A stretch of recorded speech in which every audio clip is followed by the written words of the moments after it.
జగ్గయ్యపేట పట్టణంలో ఈ రోజున స్థానిక విజ్ఞాన్ విద్యా సంస్థలలో స్పోర్ట్స్ మీట్ 2024-2025 ఈరోజు 28వ తారీఖు శనివారం మరియు 30 సోమవారంన నిర్వహించనున్నారు.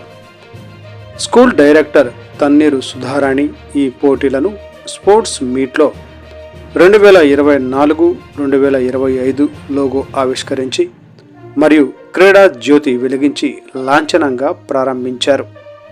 అనంతరం క్రీడా జ్యోతిని పట్టణ ప్రధాన వీధుల గుండా తిప్పి క్రీడా ప్రాంగణానికి చేర్చారు.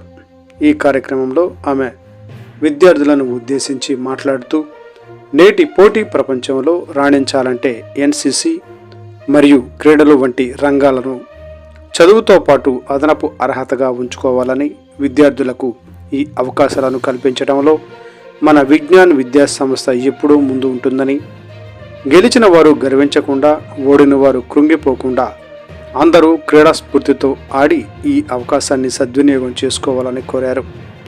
ఈ ఆటలలో kabaddi, kho kho, volleyball, cricket, tennikoit, running, shot put, long jump, skipping మొదలగు సుమారు 10 రకాల ఆటలను బాలబాలికలకు విడివిడిగా నిర్వహిస్తున్నట్లు వారు తెలిపారు.